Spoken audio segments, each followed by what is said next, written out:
السلام علیکم۔ آپ صلی اللہ علیہ وسلم نے ان لوگوں کے لیے جو شادی شدہ نہ ہوں اور زنا کریں یہ حکم دیا تھا کہ انہیں 100 کوڑے لگائے جائیں اور 1 سال کے لیے جلا وطن کر دیا جائے۔ آپ کو لگتا ہے کہ جلا وطن کر دینا ایک چھوٹی سی بات ہے؟ اگر آپ کو کوئی لڑائی کر کے یا بھگا کے گھر سے باہر نکال دیتا ہے، آپ لوگ کسی نہ کسی فرینڈس کے پاس رک جاتے ہیں، ٹھیک ہے، اگر آپ کو ملک سے ہی باہر نکال دیا ہے تو پھر آپ سوچیں کہ آپ باہر جا کے نہ کوئی کسی سے کوئی رابطہ ہوگا، نہ کوئی جان پہچان ہوگی، بھوک کے مارے آپ ویسے مر جائیں گے۔ تو جلا وطن اس سینس سے ہو گیا۔ اس کے بعد 100 کوڑے کی بات کی جائے تو اگر ایک بھی کوڑا انسان کو لگ جائے نا تو انسان زخمی ہو کے نا ہاسپٹل میں پڑا ہو تو 100 کوڑے لگنے کے بعد بھی انسان کی ڈیتھ ہو جاتی ہے۔ زنا کا صرف اور صرف انجام موت ہے، دردناک موت ہے، ٹھیک ہے۔ زنا اللہ تعالیٰ کی ناراضگی اور جہنم میں رہنے کا سبب ہے۔ زنا کرنے والے کا رزق چھین لیا جاتا ہے، زنا کرنے کی بخشش نہیں ہوتی، وہ جنت کی خوشبو سے محروم ہو جاتا ہے۔ آپ لوگ سوچیں اگر اللہ ہی آپ سے ناراض ہو گیا تو آپ کی زندگی، آپ کی دنیا اور آپ کی آخرت تو ویسے ہی برباد ہو گئی ہے۔ دیکھیں، یہ ایک واحد چیز ہے جس میں قرآن پاک میں بھی اللہ نے ذکر کیا ہے کہ زنا کے قریب بھی مت جاؤ۔ اس کو یہ نہیں کہا کہ آپ لوگ نہ کرو، اور آپ لوگوں کو اس طریقے کا کہا گیا ہے کہ آپ اس کے قریب بھی نہ جاؤ۔ جب قریب جانے سے بھی اس کو منع کیا گیا ہے تو سوچیں گے کہ کتنی گندی چیز ہوگی، کتنی بری چیز ہوگی۔ کافی لوگ ان چیزوں میں ملوث ہو کر اپنی زندگی بھی برباد کرتی ہیں، اپنی آخرت کو بھی برباد کر لیتے ہیں۔ آپ کے پاس ابھی بھی ٹائم ہے، اللہ سے اس کی توبہ کریں، معافی مانگیں، انشاءاللہ آپ کی توبہ اللہ بے شک قبول کرنے والا ہے۔ تہجد گزار لڑکی بھی اگر نامحرم کی محبت میں پڑ جائے تو برباد ہو جاتی ہے، کیونکہ نامحرم کی محبت رفتہ رفتہ انسان کو بے باک کر دیتی ہے، اور یہ بے باکی اس کا ایمان لے اڑتی ہے۔ آپ لوگ کہتے ہیں کہ آپ کسی سے سچی محبت کرتی ہیں، اس کو آپ لوگ بغیر، اگر وہ نامحرم ہے نا ابھی تو فی الحال، اس کو آپ تہجد میں مانگ رہی ہیں اور کہتی ہیں کہ ہم پیار کرتی ہیں تو اللہ کرے اس سے شادی ہو جائے، یہ وہ، but this is not right. یہ آپ کا سراسر آپ لوگ غلط کریں، کیونکہ فی الحال تو وہ آپ کے لیے نامحرم ہے، اور نامحرم کبھی بھی آپ کے لیے اچھا نہیں ہوتا۔ وہ اللہ سے آپ کو دور کرتا ہے، آپ کے اندر شیطانی ایسے کام ملوث آپ کو کر دیتا ہے ان کاموں میں کہ جن سے اللہ اور قرآن پاک صاف صاف ہمیں انکار کر رہا ہے ان چیزوں سے۔ اگر تم عین جوانی کے دور میں ہو اور پابندی سے نماز پڑھتے ہو، اپنے نفس سے لڑ کر خود کو حرام سے بچا رہے ہو، تمہاری تنہائی پاک ہے، موبائل کا صرف اچھا استعمال کرتے ہو، نیک لوگوں کی صحبت میں رہتے ہو، پسند کرتے ہو، تو یقین جانو اللہ کے بہت قریب ہو، کیونکہ جوانی میں گناہ اپنی طرف زیادہ کھینچتے ہیں۔ تم خود ان گناہوں سے بچ رہے ہو، ایسے ہی چلتے رہو، اللہ تمہاری دنیا اور آخرت کو سنوار دے گا۔ میں کہتی ہوں آج کل کے دور میں اتنا مشکل ٹاسک ہے نا یہ، کہ اپنے آپ کی اپنے نفس پہ قابو پانا، آپ کا نفس اور آپ کا شیطان یہ مل کرنا آپ کو، آپ کی جوانی جو ہے وہ برباد کر دیتا ہے۔ آپ کو پتہ ہے اللہ پاک کو جوانی کی جو توبہ ہوتی ہے وہ بڑی پسند ہوتی ہے، اور جوانی میں اپنے آپ کو اگر آپ سنبھال لیں گے نا تو بڑھاپا تو ویسے ہی میں کہتی ہوں کہ توبہ کرنے میں گزر جاتا ہے، کہ اب بوڑھے ہو گئے ہیں، اب نمازیں پڑھنا سٹارٹ ہو جاتے ہیں۔ تو مین چیز ہوتی ہے آپ کی جوانی، آپ لوگ اس میں توبہ کریں، نمازیں پڑھیں، اور ان تمام کاموں سے بچے رہیں۔ آپ کی آخرت اور آپ کی دنیاوی جو زندگی ہے اس کی گارنٹی خود اللہ دیتا ہے، اگر آپ لوگ اللہ کے بتائے ہوئے رستے پر چلتے ہیں تو۔ دنیا مکافات عمل ہے، کسی کا بھی صبر ضائع نہیں جاتا۔ یقین رکھیں اللہ نہ صرف اس دنیا میں بلکہ آخرت میں بھی آپ کے ساتھ کی گئی ایک ایک اذیت کا بدلہ لے رہا ہے، اور بے شک وہ بہترین بدلہ لینے والا ہے۔ آپ کے ساتھ کسی نے برا کیا ہے، اور آپ کو پتہ ہے کہ جو لوگ اس کاموں میں ملوث ہوتے ہیں، زنا وغیرہ میں، اللہ پاک معاف کرے، ان کا مکافات ہوتا ہی ہوتا ہے۔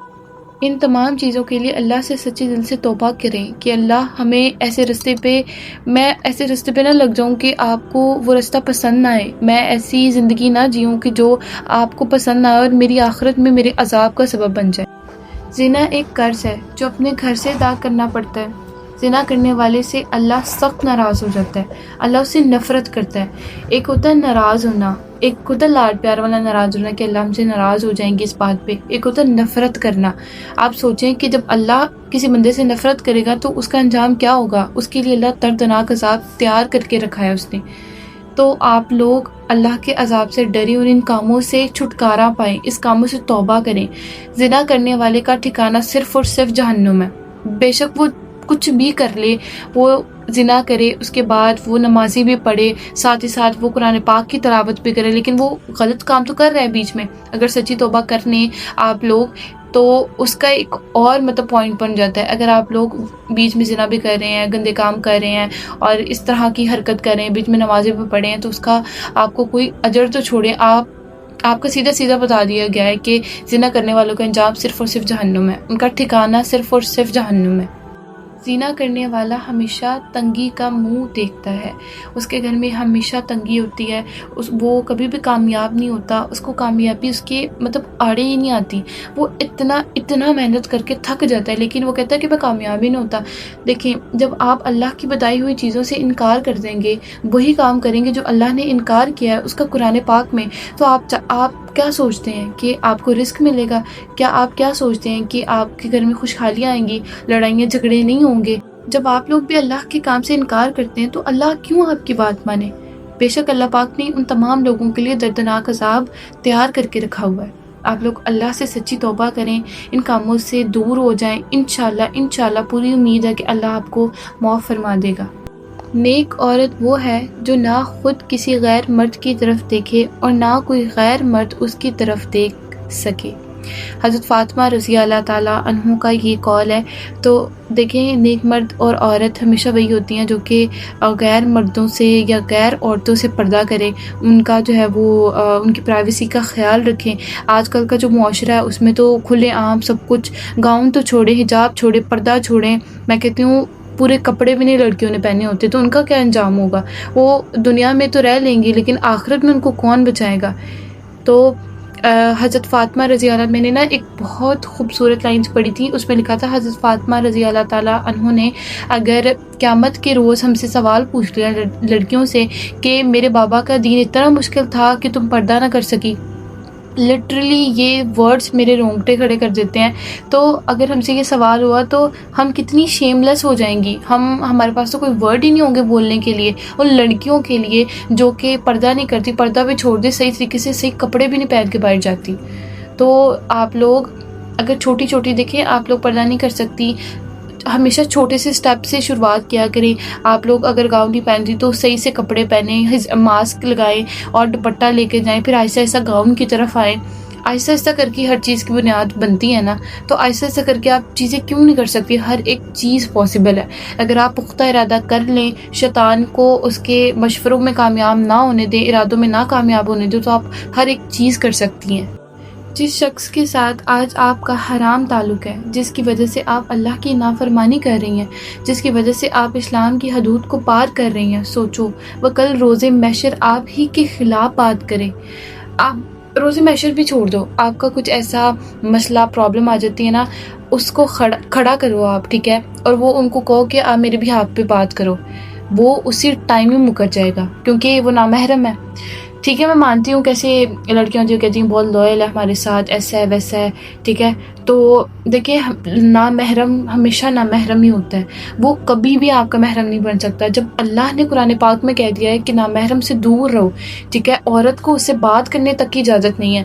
ہاں، اگر آپ لوگوں نے کوئی لین دین کا معاملہ کرنا ہے تو وہ بھی سخت لہجے میں آپ اس سے بات کریں، ادروائز آپ کو فالتو بات کرنے کی بھی اس سے اجازت نہیں ہے. تو آپ کیسے سوچ سکتی ہیں کہ وہ لائل ہے ہمارے ساتھ یا ہمارے ساتھ اچھا ہے، اچھا بیہیو ہے اس کا؟ تو یہ آپ کیسے سوچ سکتی ہیں؟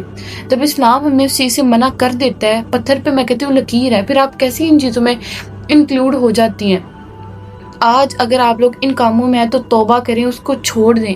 اللہ کے لیے چھوڑیں گے نا، اس سے بہترین نوازے گا اللہ اس سے بہترین دے گا آپ کو. دیکھیں، میری آج کی ویڈیو ہماری یوتھ کے لیے تھی جو کہ بہت خراب ہو چکی ہے، جو ایک ٹائم پاس کے لیے جسٹ کسی کی بھی زندگی کے ساتھ کھیل لیتے ہیں.